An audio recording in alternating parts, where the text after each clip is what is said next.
Good morning friend. Next lecture છે શાલાકીય તંત્રની અંદર ક્રિયાકલ્પની અંદર અશ્ચોતન.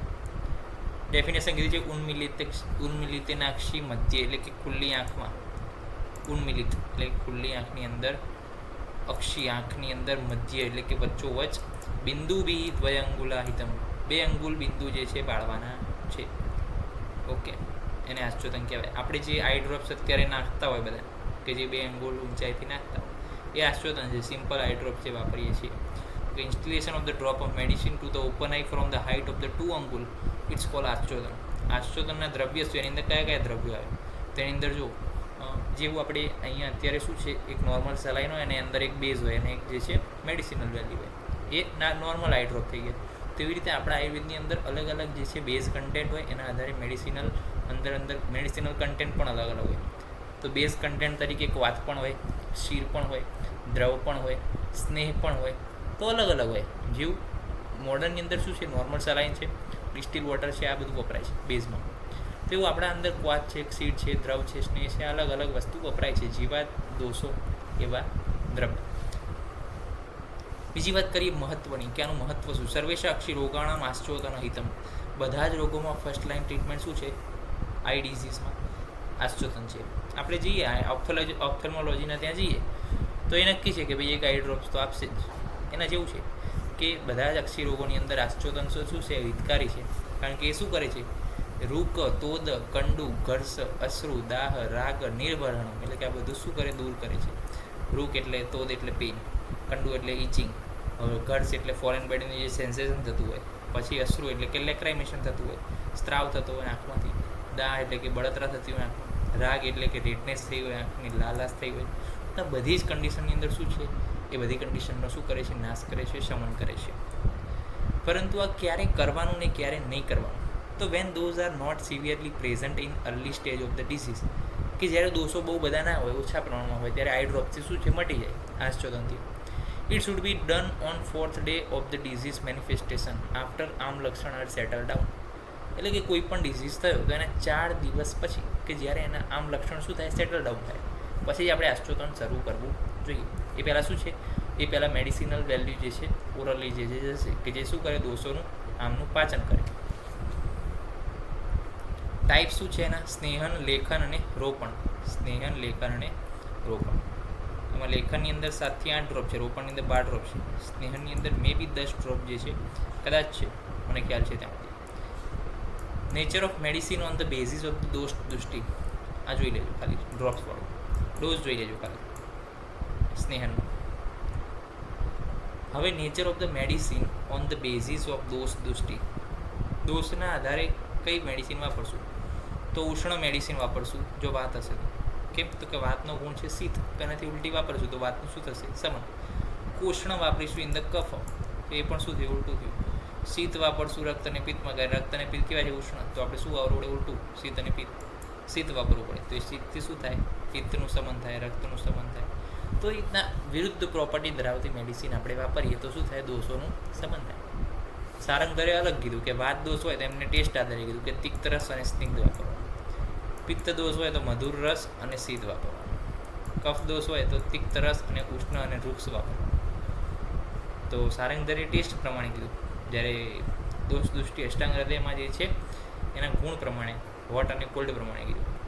કોન્ટ્રા ઇન્ડિકેશન શું છે આશ્ચોતન, તો કે નાઇટમાં કરવાનું નહીં. ઇન્ડિકેશન બધા જ કફ વ્યાધિમાં મોર્નિંગમાં, પિત્તજમાં બપોરે અને વાતજમાં ઇવનિંગમાં કરવાનું. હવે કઈ રીતના આપ્યું હતું કે જ્યારે જે દોષોનો પ્રકોપ થાય એ સમયગાળામાં તમે જો આશ્ચોતન કરો તો એનું વધારે સમન થાય. એનું ઉદાહરણ આપણે સમજી ચૂક્યા હતા. આપણા ચેનલ ઉપર એક વિડીયો છે એમાંથી કે ભાઈ જ્યારે યુદ્ધ થાય ને ત્યારે તમે સામેવાળા ઉપર હુમલો કરો તો એના વધારેમાં વધારે સૈનિકો મરી જાય. એમને એમ તમે સંતાઈને હુમલો કરવા જાઓ તો પછી કેટલાક પેલી બોર્ડર ઉપર હોય, કેટલાક બીજી બોર્ડર ઉપર હોય. તો યુદ્ધ થવું એટલે કે પ્રકોપ થાય ત્યારે આપણે જો એના ઉપર હુમલો કરીએ ઔષધો દ્વારા તો બધો જ સવારે થઈ જાય.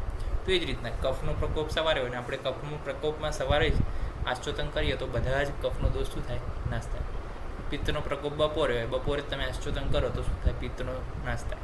વાતનો પ્રકોપ સાંજે, વાત જ વ્યાધિ છે, વાત જ વ્યાધિમાં સાંજે તમે આશ્ચોતન કરો એટલે બધા જ વાતનો શું થાય, નાશ થાય. એ રીતના છે આશ્ચોતન વિધિ. શું છે પૂર્વક્રમમાં, કાર્ય ત્રિરાત્રમ લઘુ ભોજનમ, એટલે કે 3 દિવસ લઘુ ભોજન. પેશન્ટને કમ્ફર્ટેબલી સુવાનું છે in the supine position in the ક્રિયાકલ્પ થિયેટર. નિવાતસ્તસ્ય વામેન પાણીનોન્મિલ્યસ્ય લોચનમ, એટલે કે the eyes is open by stretching and pressing અપાંગ પ્રદેશ lateral and by the left hand, એટલે કે લેફ્ટ હેન્ડથી આ જે છે આમ ખેંચવાનું છે, પ્રેસિંગ કરવાનું છે અપાંગ પ્રદેશમાં લેટરલ એન્ડ ઉપર. ઓકે, અને ઓપન કરવાની છે. પ્રદાન કરવાની શું કીધું? સુપ્તો પ્રલંબ વાન્યનમ પિચુવારિયા કરીને કહે, એટલે કે this drugs can be held either in a conch shell small vessel or in a piece of the cotton in the right hand. Medicine is instilled to the open આઈ.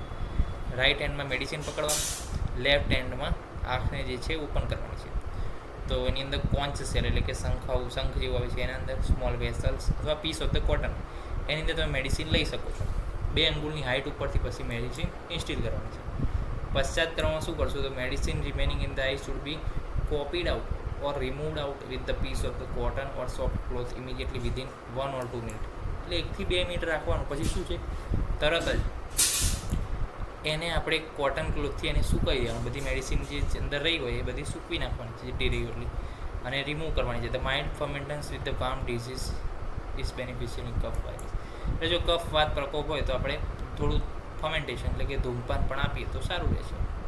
ઉપદ્રવની અંદર શું કીધું છે?